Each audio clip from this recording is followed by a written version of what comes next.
And I'll say hello to anyone online as well. So last week I did a session on mindful listening now, and I didn't realize that my microphone was not recording. So then nobody can listen.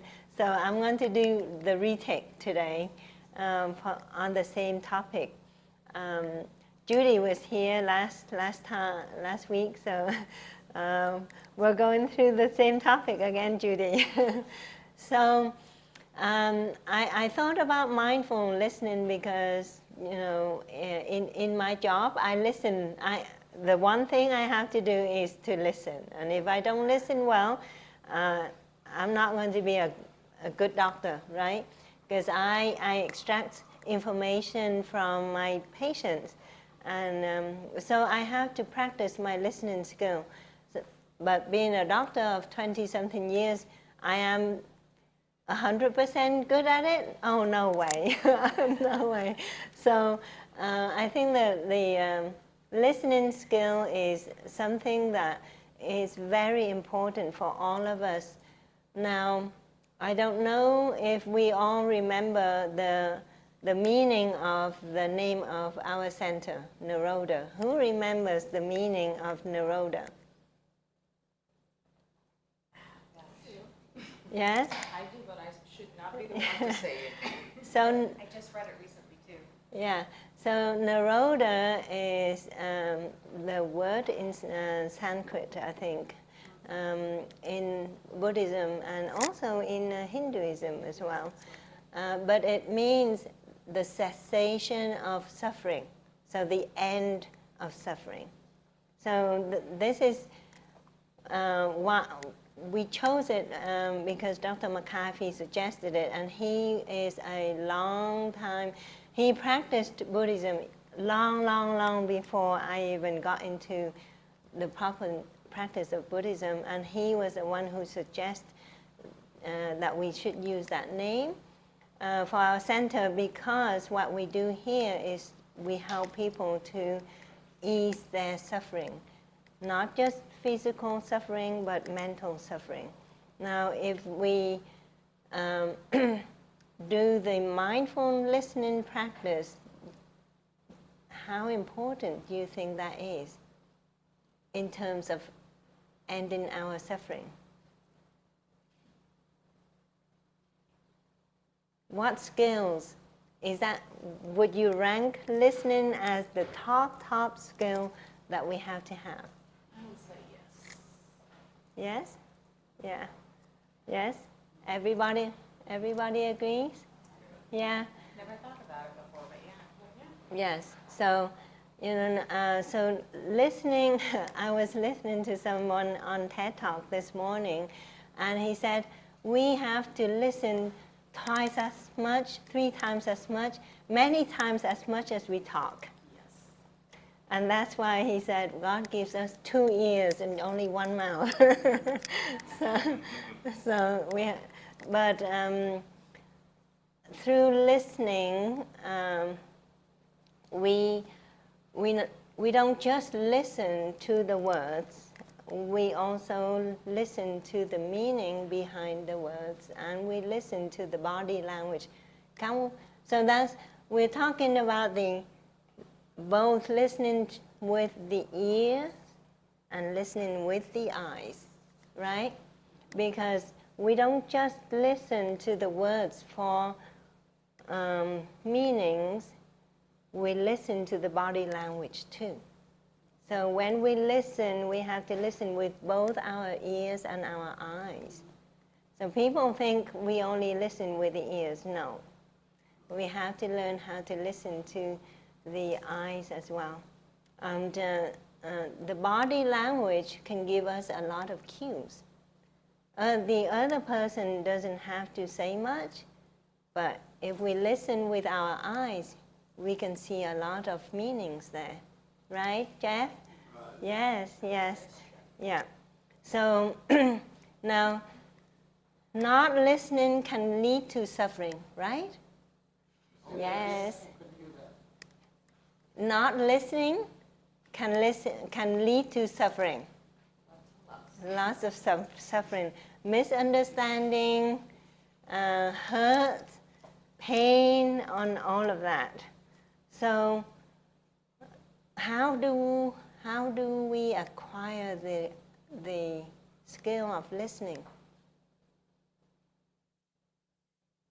I would say you have to concentrate. Yeah, let me just. You have to concentrate to listen. Yes, yeah. So concentration is needed. Yeah. I think slow down your mind. Like for me, I admit it, I'm awful. Slowing down. Yeah. Slowing down your mind. Yeah. Okay. I'm awful at listening because my mind's going 1,000 miles a minute. So I'm one of those that's thinking of what I'm saying Yes. instead of just stopping and hearing what the other person is saying. So I actually really need this bad. Uh-huh. Yeah. So you have to slow down. Just Slow down kinda your slow mind. down. What? Let me see if I can put it in another way. Do you mean that you have to calm your body down? Calm your mind. Calm your mind? Yeah. Calm your mind down first Yeah. before you are able to listen? Yeah, and you have to Okay.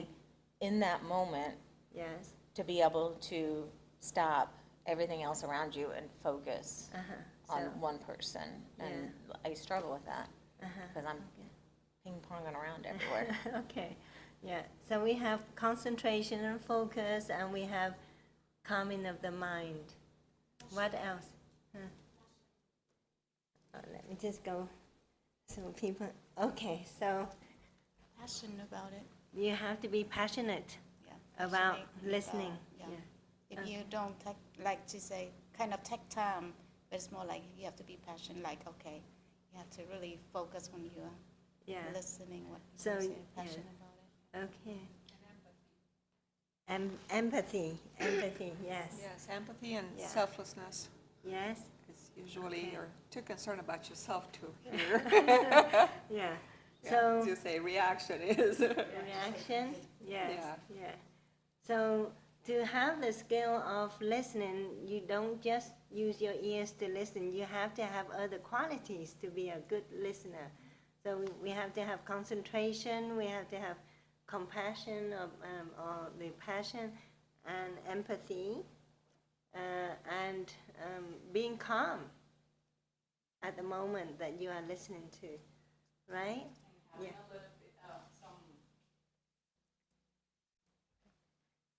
I believe that also having willingness to do so, to put your listening skills into practice, because sometimes we have people talking and we can be observing them, even looking at them, and we're like, what are you saying, you know, like, because you're not there. And to be able to truly listen, you have to be present.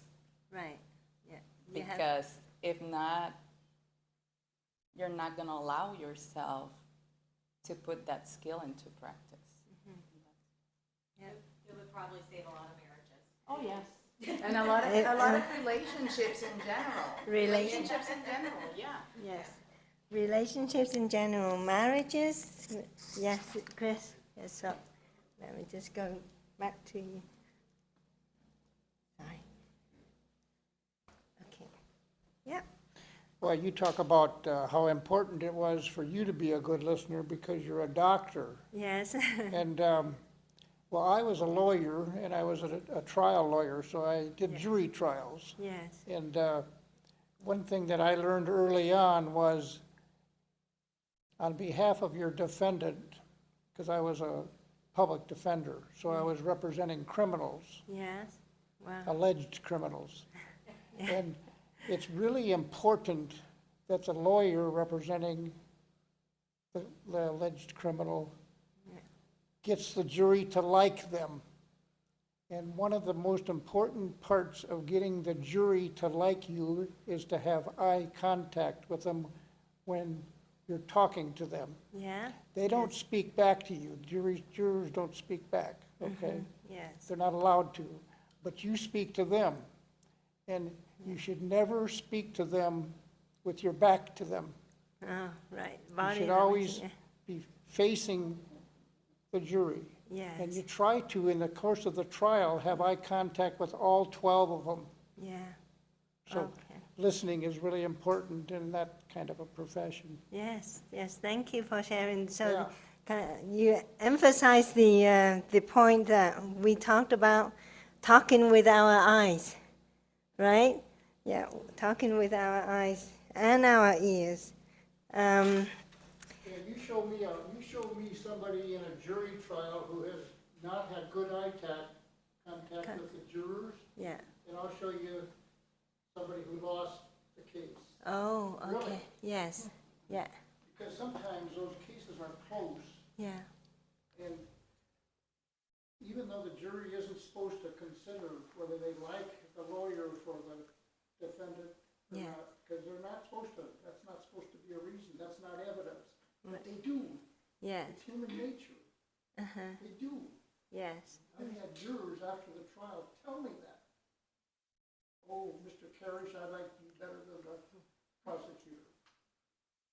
Because They're not supposed to do that. uh-huh. The judge tells them, you're supposed to listen to the evidence from the witnesses in the case, and you should decide the case on that basis. Yeah. Wasn't that Yes. like, you're kind of listening to them, even though you're talking to them, you're kind of listening to them when you look at them, like they matter. So it's Right. different, even like when having a conversation, just anyone, you know, looking at them, Right. just shows that you're listening and. So And it's especially true at the first of the trial, because at the first of the trial, you pick the jurors, okay? yes. The prosecutor and the defense lawyer have a chance to question each juror Yeah. that comes on, they call it the voir dire, it's a French name for questioning the juror. Oh. And then it's really important, because now you're actually asking questions of each of the individual jurors. You gotta look at it. Yes. And I've watched some attorneys that claim to be trial attorneys, they get up and they walk around. By walking around and not staying still and looking at a juror when you're questioning them is distracting. Yeah. They're watching you walk. You Yes. don't want them to watch you walk, you want them to look you in the eye and listen to what you're saying. Yes. So Yeah. I just put, you mentioned as a doctor, you know, Yeah. you've got to get facts from your patient. Yes. Because facts are important to Yeah. what advice you give. Yeah. Yeah. And I So just wanted to point out that in my profession, it was the same way. yeah. Yeah. Thank So when you. you're watching TV and you're watching these crime things and there's a jury case, just be sure to watch the lawyer. Watch the lawyers. Both prosecutor and defense lawyer. Anyway, that's, Yes. Yeah. said too much. Yeah. Yeah. So I think it's in all professions that involve human connections, you know, human contacts. We have to listen with ears and eyes, and I thank you for emphasize the point that we have to have eye contact when we try to listen to people. Yeah, like for people that don't have their vision, they don't have their sight, their hearing is even more heightened because that's the main sense that they have to be able to understand like what is going on around them. So they pick up so much more than we do even with ears and eyes. Yes, yeah. So yeah, but I mean, not listening deeply and not having the full understanding of what we hear can lead to misunderstanding and suffering to other people. So we have to be mindful about our listening skill, and you know, before we could listen to other people fully, what do we have to do? So we have to have those qualities, right? We have to have compassion, we have to have the focus and concentration, we have to be willing, we have to have empathy, and we have to be in the present moment. And before that even, what do we have to do? I think someone pointed out, and this is what I've learned too, that we have to practice learning, listening to ourselves first. So this is taught by someone who I heard on TED Talk, and he went around, his name is William Irby, I think, and he went around teaching, giving courses about mindful listening. So he said that we have to practice and we learn how to listen to ourselves first. And then we can be a good listener when we go out there, listening to other people. So when we listen to ourselves, what do we listen to? We don't talk out loud so we can listen, right? So what do we listen to when we listen to ourselves?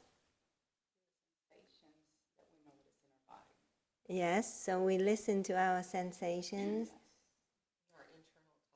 Internal dialogue. Okay. Yeah, a lot. I mean, everybody has internal dialogue. We have thousands upon thousands of thoughts that run through our head every single day, and most of them are the same thoughts. Like 95% of them are the same thoughts that we have the previous day. But we have a lot of internal dialogue that leads and guides us through our day. Yeah, so again, William Irby taught us that when we listen to ourselves, we listen to our senses, right, and our thoughts. So he gave the example that he helped a owner of a huge company, billionaire, I think, by listening to that person. But sometimes when you listen, what you hear may not what you want to hear. What you hear can be the wrong views, wrong thing that can trigger your anger, and you want to put your opinion out there, and you want to interrupt, and you want to, react. So when you hear about those things, the first thing before you want is your thought. Yeah, you start to judge, you start to criticize that person, what that person is saying, and along with that, your other body senses are also changing. So when you listen, especially when you're listening to a conversation, and what the other person is saying can get you very upset, you start to feel what? Your heart racing. Yes? Heat in your body. Your heat, yeah, you feel hot, you start to sweat, for example. So you listen to those senses that is going on. So you bring the awareness to your body senses. What am I feeling here? My heart is racing, I'm sweating, my muscles are tensing. So when you are aware of that, then you can have control. You can say to your mind, okay, let's calm down, okay, let's listen without judgment. Let's listen for just to listen, or and then you take time to start saying words back. Or sometimes you don't need to say anything, right? Not say anything is sometimes the right thing to do too. So, and some people just, they just rush into, they feel like they have to say something. And I do that sometimes too, One of my favorite sayings is that silence is not ignorance. Yeah, silence is not ignorance. Yeah, so that's true. So today I'm going to lead you on a session 2, deep listening. And during the meditation, we're going to learn how to listen to ourselves. But if you want to train to listen to the surrounding, for example, you can do that. So again, mindfulness meditation, I always want to incorporate that, deep breathing. Now, I tell you one thing that I learned recently, actually, I listened to the lecture yesterday.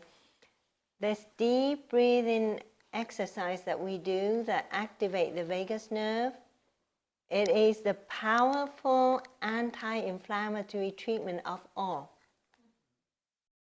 anti-inflammatory. Can you believe that? Most powerful than prednisone or anything. And what does it do? It helps to harmonize your gut microbiome. So this breath that we're going to do during our meditation is going to affect our gut microbiome. That's wonderful, right? So let's get comfortable.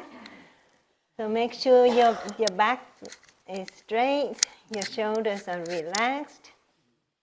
And then we're going to take a few deep breaths in and out. So deep breath in and slow breaths, Jeff. Slow, like that. And you can hold 1 or 2 seconds and then you breathe out. And when you breathe out, breathe slow.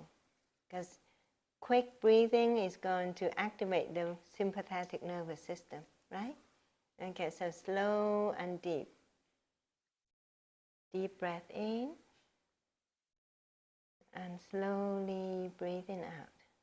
And as you breathe in and out, pay attention to your body senses. Is your face relaxed? Your forehead? Your neck? And your shoulders? And your back?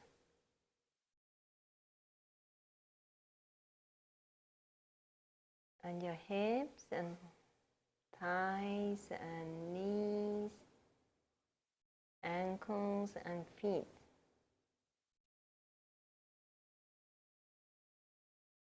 You can close your eyes.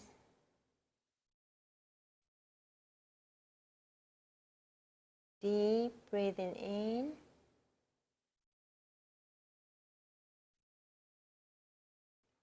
And slowly breathing out. And start bringing yourself back into present moment.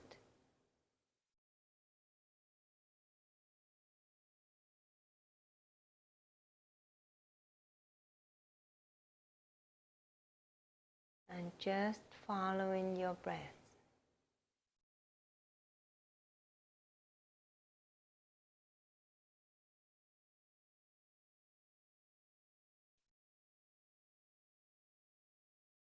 Breathing in. I know I'm breathing in.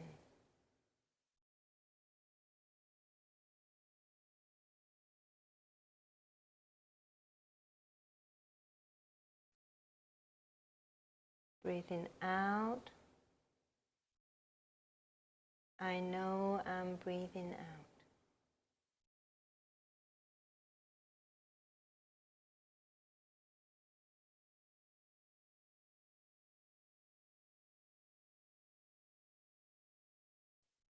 Breathing in. I know I'm breathing in deep and slow.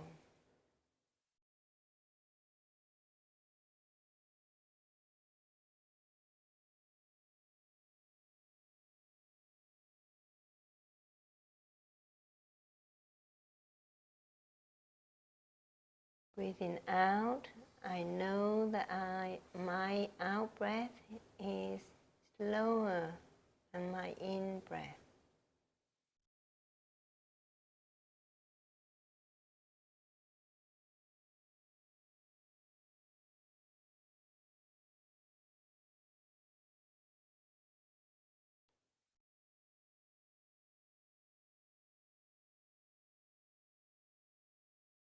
Deep breathing in.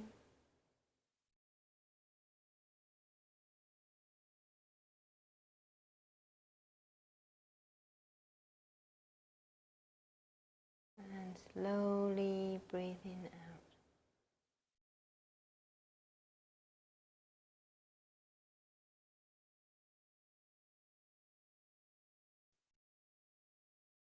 And as you take deep breaths in and out, start bringing the awareness to your body senses.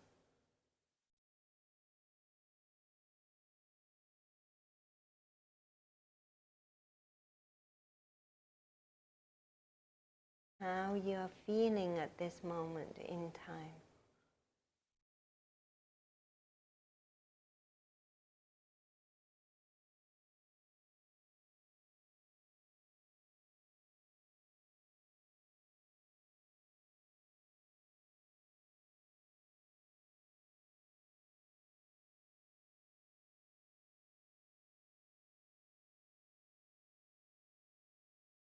What thoughts are arising in your mind?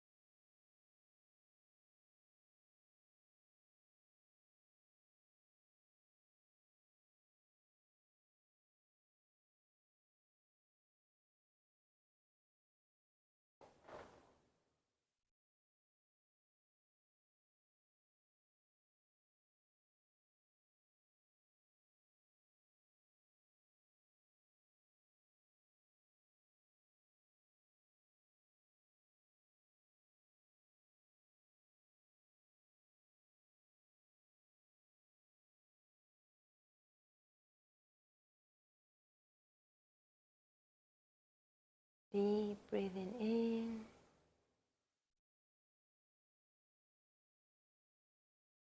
slowly breathing out.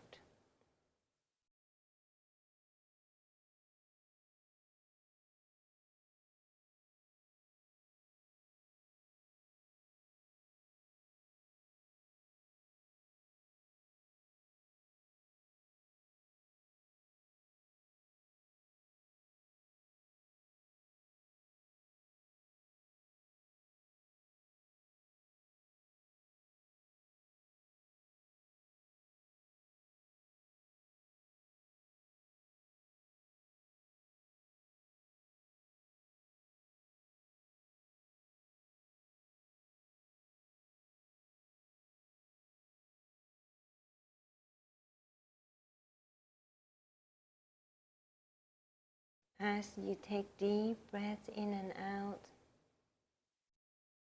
keep bringing the awareness to what your body is telling you.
With each breath,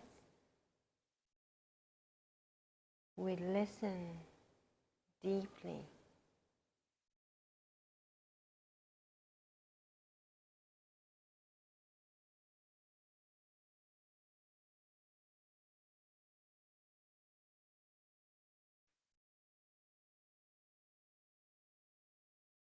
And when we give ourselves the time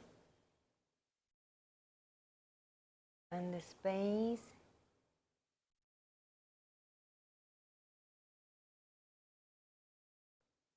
we come to know ourselves a lot better.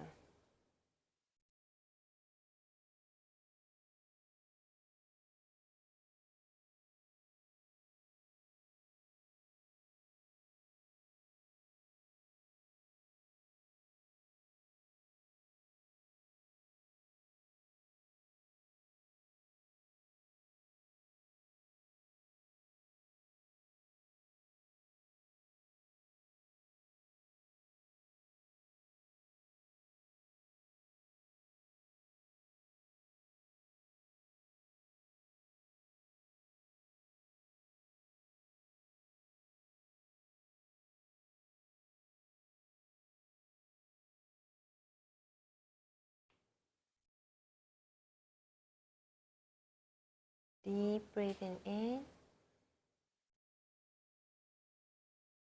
and slowly breathing out.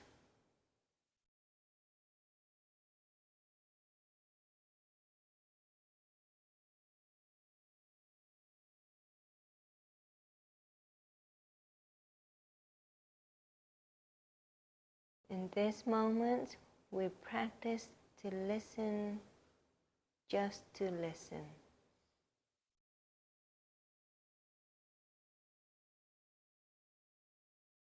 Without being judgmental.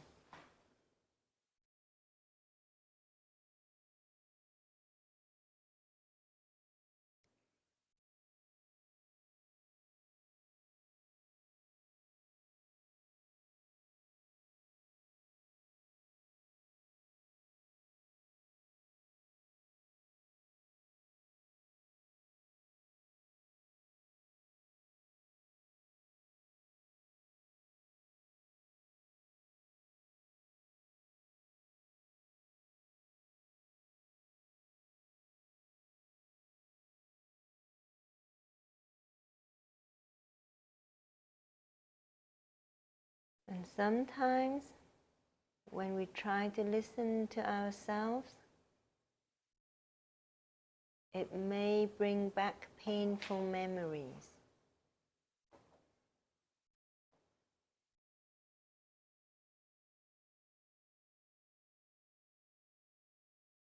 And through this practice, we learn how to face those memories with no judgment.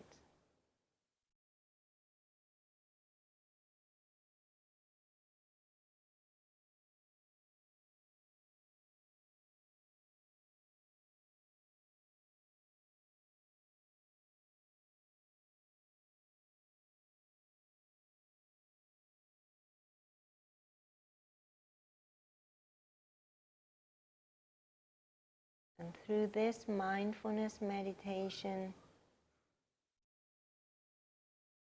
we can learn from those memories as well.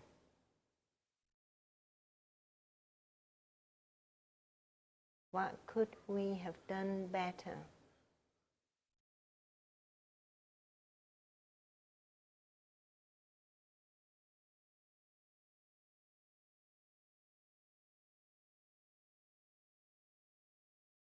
Now, we will continue to do this deep breathing meditation for 5 more minutes on your own.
last 1 minute.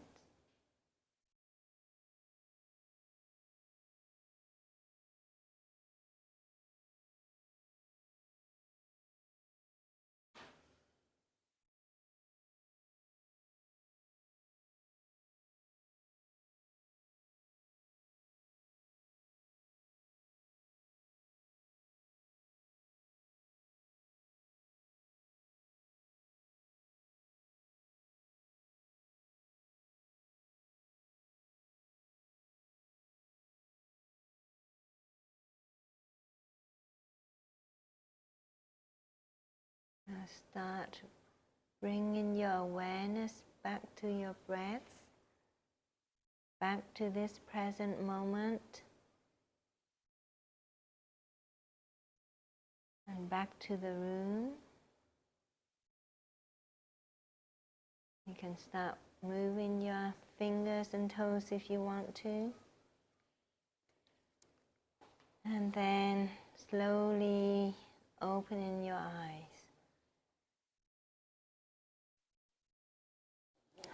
That's it. So how was that? Okay. So, yeah. So we'll start stretching in. I think if you sit long enough, you may feel some numbness and tingling in your toes and hands. So you can start moving your toes and your hands and feel comfortable. Yeah. Okay. Hi, Tiffany. Yeah.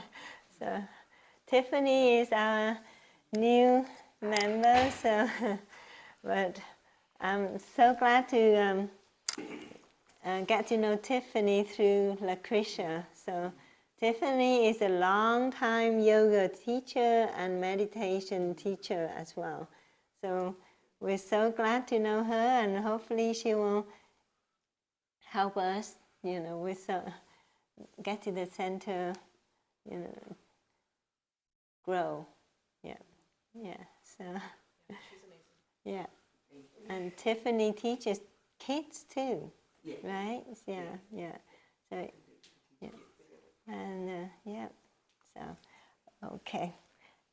So let's do some stretching, and then we can do slow walking meditation for a few minutes and see. Yeah? Okay. Okay.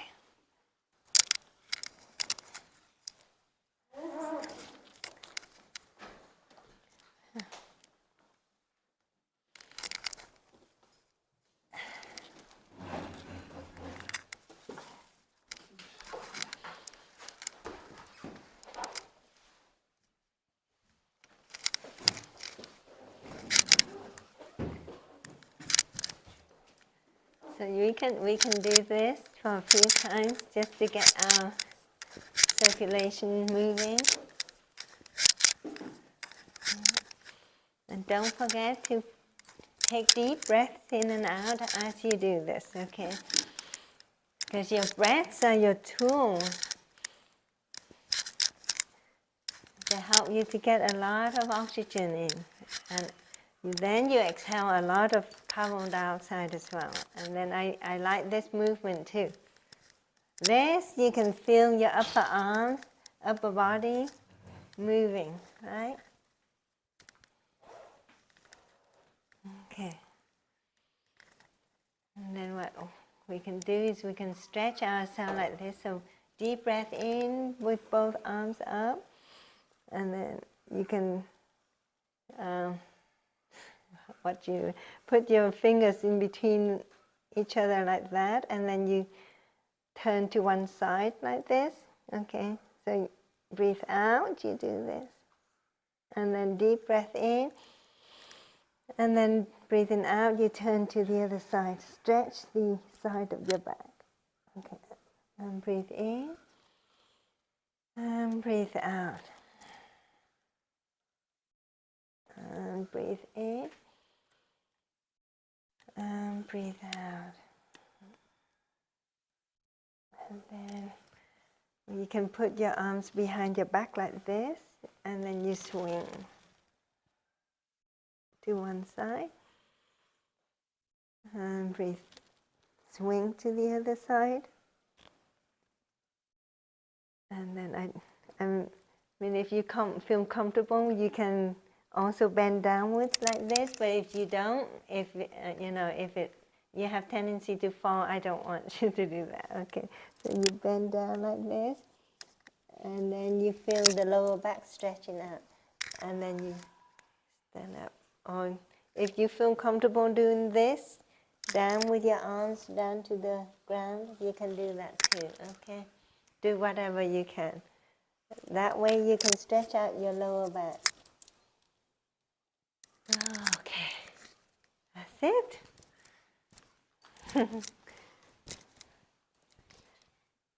We'll wait for Rebecca to come back, and then we can do the walking meditation.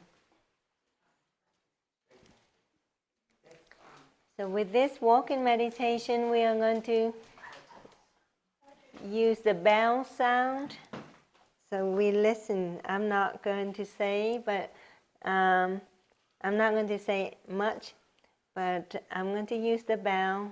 So when you hear the bell ring, you can step up and take a deep breath in, and then the next bell ring, you step up with the other foot and then breathe out.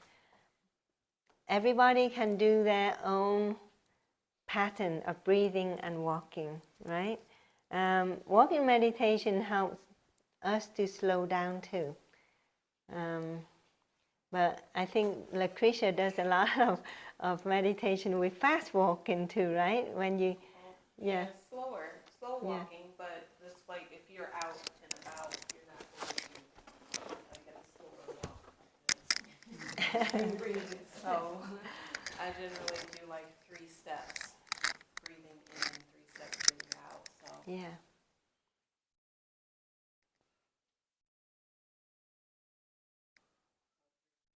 out. So Yeah. like when I was working in a facility, it was very helpful because it's very stressful. So just Yeah. go outside and just walk around the building, or you're on the treadmill, Yeah. or if you're in the store. Yeah. So you can step 3 steps forward with 1 breath in, right? 2, 3, and then breathe out. 1, 2, 3. Yeah.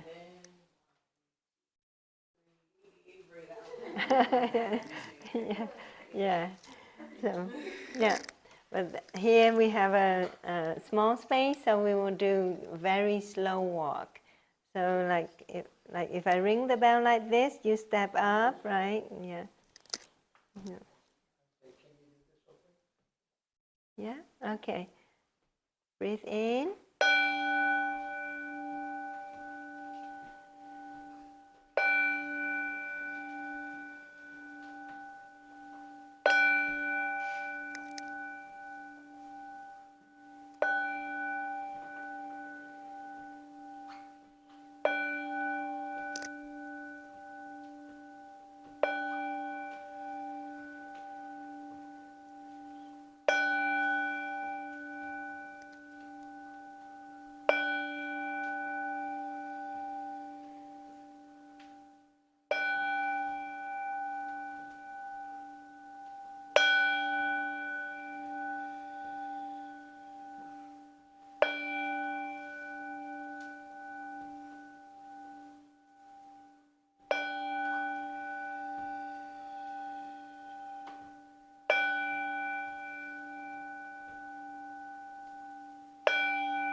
do one more circle.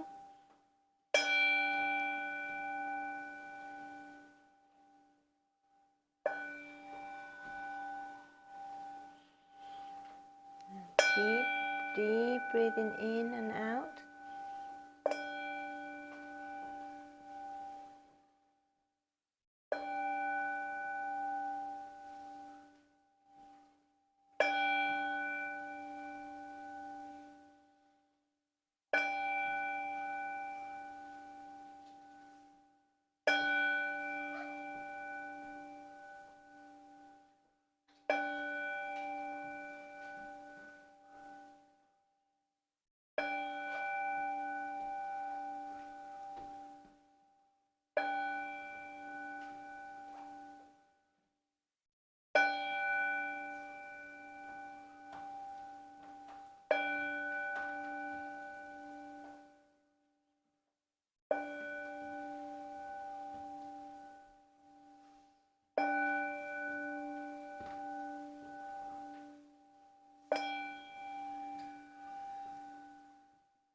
And we are returning to our position now.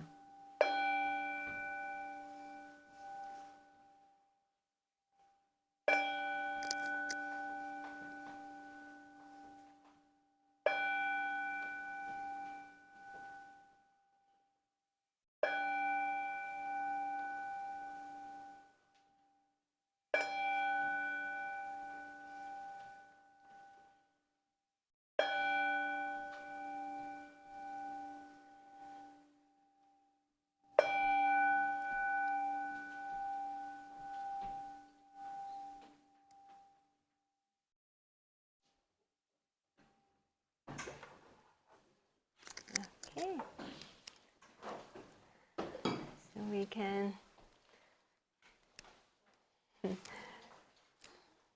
So we can use different tools in terms of sound to practice meditation. So last week I used the bell for the walk-in, but we also did this, and I think the people who were here last time enjoyed doing it. So we're going to do it again. So we're going to use the sound Om. Okay, this is the universal sound, and apparently it is a sound from the universe that applies to all humans, yeah, all beings. So we can stand in the circle like this, and then we can hold hands, and you notice how it's going to change as we practice. So what we do is we take a deep breath in, and then as we breathe out, we say Om. Okay, like Om.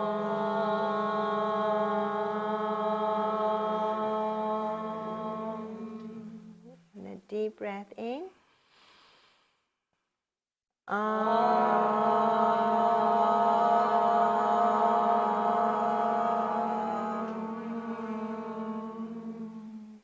Deep breath in.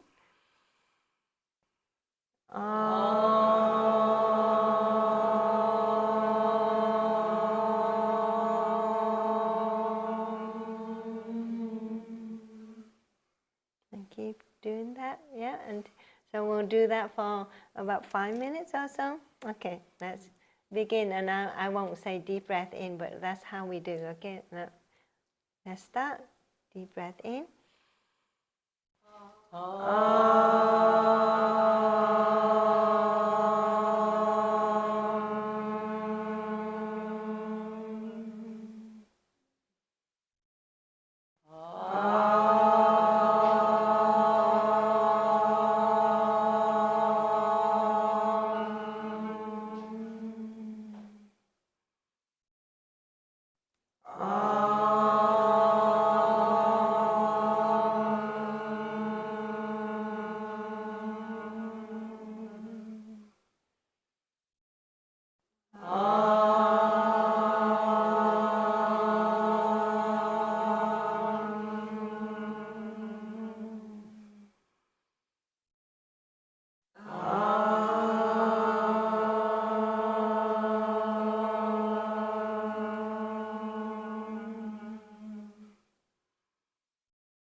Okay.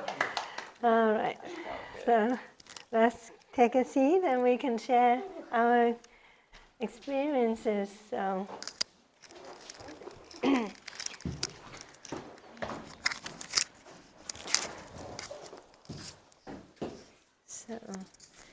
how is everybody feeling? Good, good, yes. You're very good. So, I'm going to go around the circle, and if you would like to share your experience and your wisdom, please do. Who would like to volunteer? Oh, yes, yeah. We can just pass it around. Okay, I'll just be brief. One of the things, like with it's interesting when you get a collective group together and then you just hear just the voices, the breath, the vibration. Because I know for me, like it was a major vibration going through my body. And initially, you know, when you start out, you're just kind of timid with it. And I know one thing that Tiffany's been working with us on is like opening up and just releasing the throat chakra. And I know like I've had work with Josmara with the throat chakra, and it's just like when I first started, it was just like, you know, and it's like, okay, drop the jaw, right, Tiffany? Drop the jaw, open up, right? And I did that, and it was just so much stronger. And then, you know, just there's just a release in your body, because initially, like I felt my shoulders tight, you know, as we're holding hands, and like I still feel like a little tightness here because I was so tight in the beginning, and just having to release, you know, it's not just releasing the from your body, but it's a complete release, like from your feet up and out. And yeah, so that was very helpful and beneficial to me. I know something like that is good because I always want to call it the vagus nerve, by the way. I know it's not the vagus nerve, the vagal nerve, right? Vegas. It is Vegas? See, I always like second guess myself. Okay, the vagus nerve, I know that stimulates it, and so it calms down, and it was kind of neat too with the whole listening thing too. You have to listen to everybody else, so you have to stop and listen so that way you guys can synchronize. So that was a good lesson in listening also.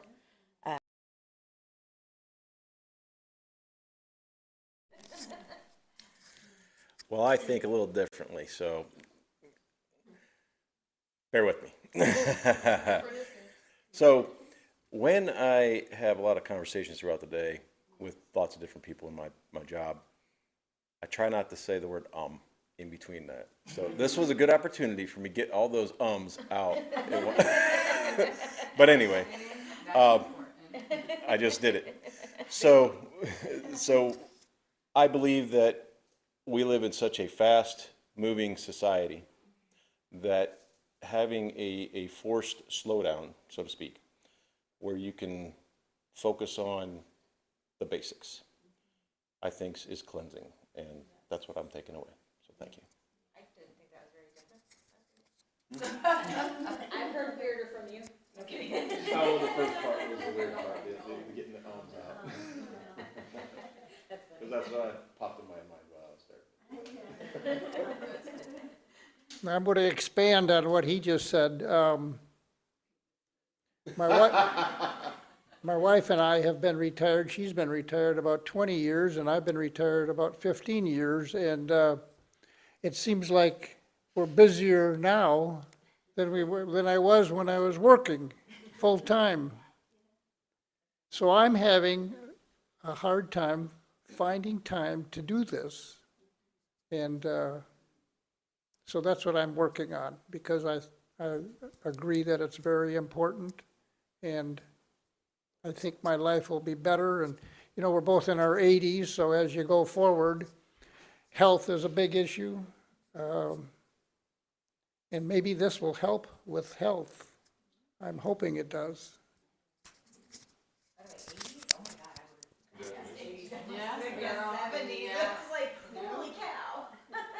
Dad's vegetarianism and his work here helps him a lot. Yeah. Cool. Well, this is my first time ever coming here. I enjoyed the experience. I enjoyed the walking meditation part, right? Because I am a really fast walker, just by nature. Me and my dad, we walk really, really fast. And I have been purposely working on slowing down my pace, right? It always looks like I'm in a rush, even when I'm not, because I just walk fast, right? So the walking meditation was like, okay, this is something kind of new to meditation, but it's like what I've been practicing on anyway, how to slow down and be aware of the moment, right? Um, I am currently working on the sounds that go with each chakra, right? And so is the universal sound, and it has a universal vibration. It may take you a little bit to get there because we're so busy, right? And a lot of these things have been compounded with not so much important stuff. So this will help with your health, sir. It does. Breathing is life, right? And balancing out that. So I just glad I came here. I was late, but sometimes, like you were kind of saying, this is like an invisible force that tries to do things to keep you like, oh, I'll go next week, or I'll go, or I got to wash the clothes, or I got to do whatever. And then I was like, no, I got to get there, right? And so I'm happy that I came. I'm happy that I came when I came, right? Because it was really like, all right, this is what you're working on. This is what you need. Cool. So thank you for having me.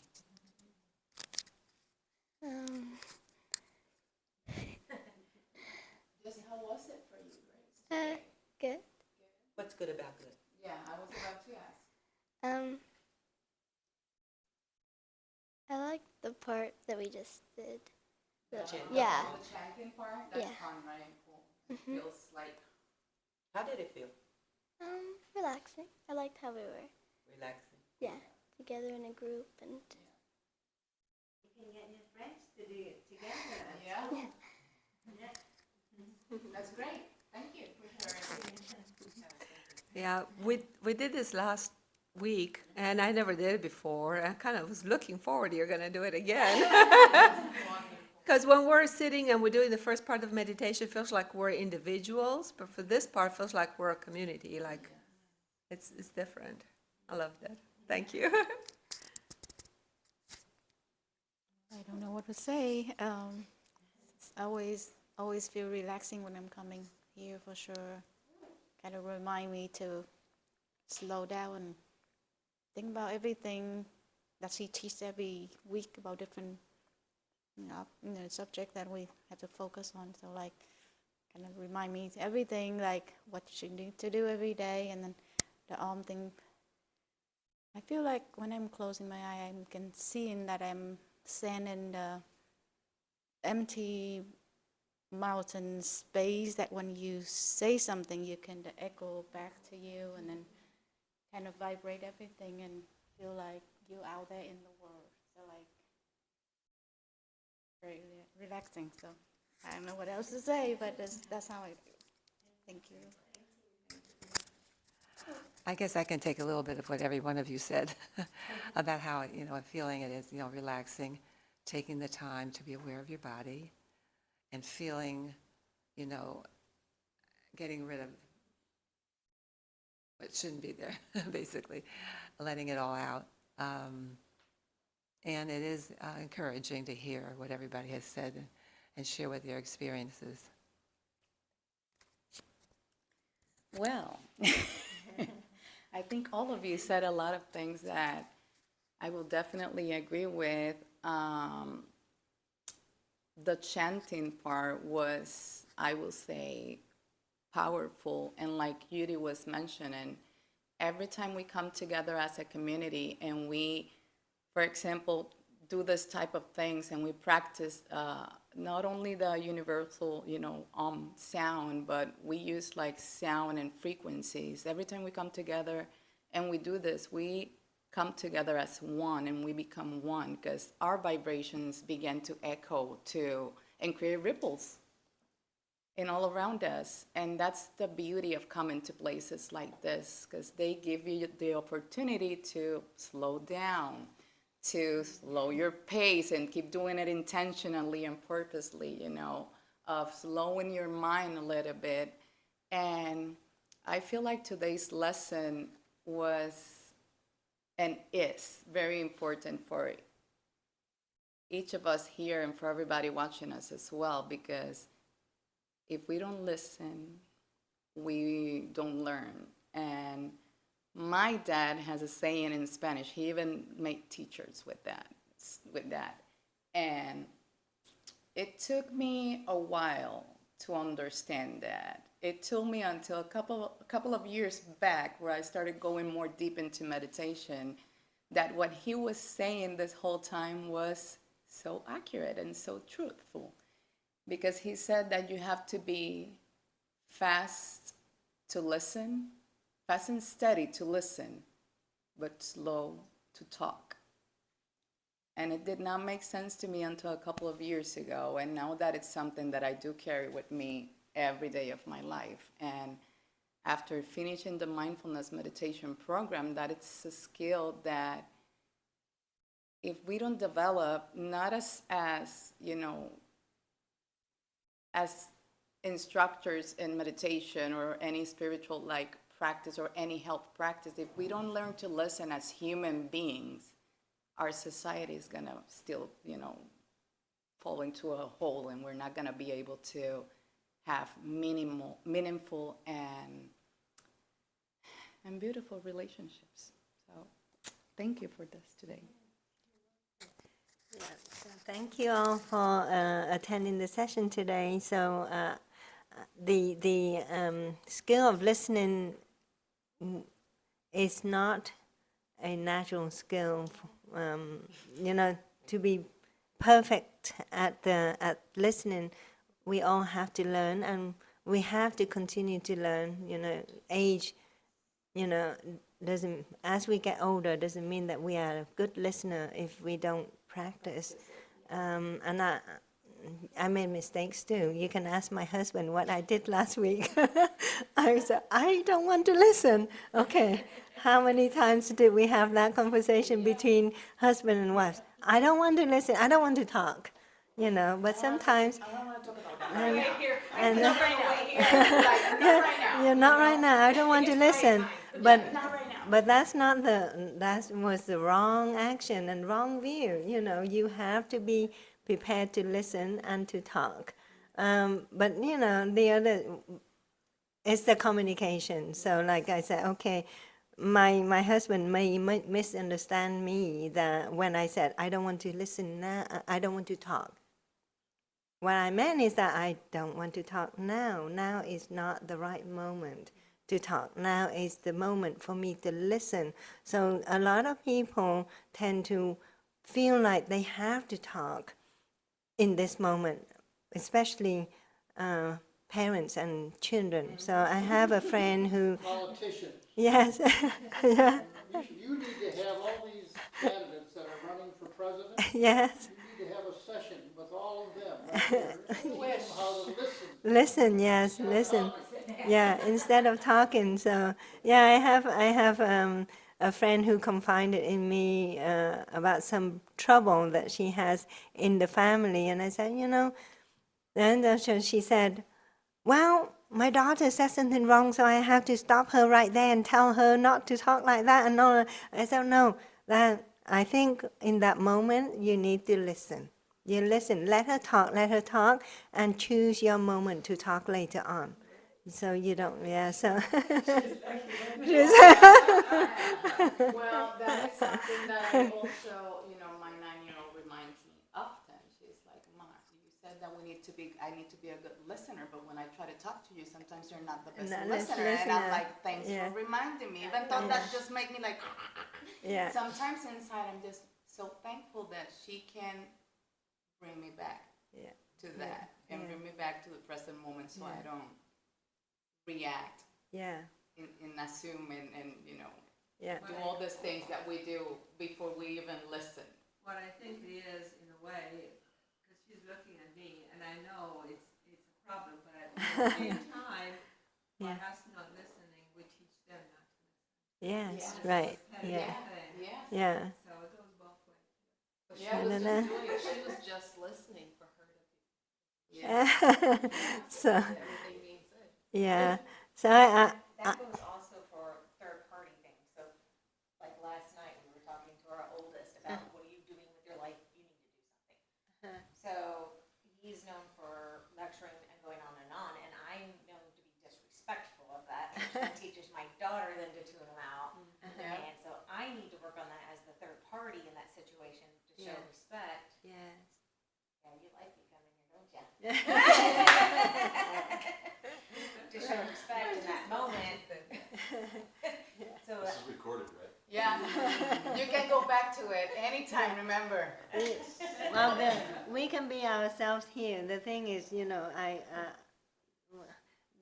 in this practice, when we are being recorded and we let ourselves be, I think it's people can judge and people can say anything, but at the same time we get that we know that they're listening to us and they may be judgmental, but it gives us the opportunity to just practice not to be affected by that too. Yeah. You can be, you know, this is life right here. This is life. So we don't want to pretend just to have a perfect recording. So, you know, people see what is real. And the raw version of, so it's better to put it down there. You know, I think rather to hide it and then to put a beautiful color on it, you know, we learn more being real, by being real, I think. So, but yeah, thank you so much, and hopefully next time when we have this topic, we may have a lot more to share, and we all can be better listeners. So, practice makes perfect, but I don't know when perfection will come. I don't think it will come. practice You know. makes getting better.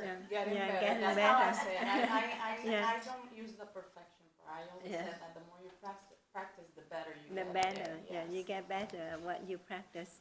Yeah. I've been watching, I'm taking part on the summit for the last 2 days, and the last session will be today with Tony Robbins. And he presented something that I would have never thought, that every person has got 4 personalities, the warrior, Yep. the magician, the lover, and the king. So when you get angry, think which one of you is Oh, yes. if you want to switch. Yeah, That kind of made me think, it's like, it's true. yeah. I learned, one, I can't shut up, but two, like, so I used to be stuck in my own opinions. You know, whether it had been politics, religion, or anything like that, I was stuck. And one day I had an epiphany that I need to stop and listen to others and where they were coming from. And so I started doing that, stopping and listening to other stories. And I realized we're all not that different. We all have the same passion. It's just how we get to it may be different. Yes. And their stories, to me, have enriched my life in that way that I'm just not one-dimensional. So I actually love hearing why and then sometimes I feel like I'm lecturing. I'm like, well, why this, why that? But I'm really curious. Yeah. So. Yeah. Well, I mean, for me anyway, when I remember back at the moments when, as a parent, I have difficult moments with my kids, I look back and I would just think, oh, they were my teachers in that moment.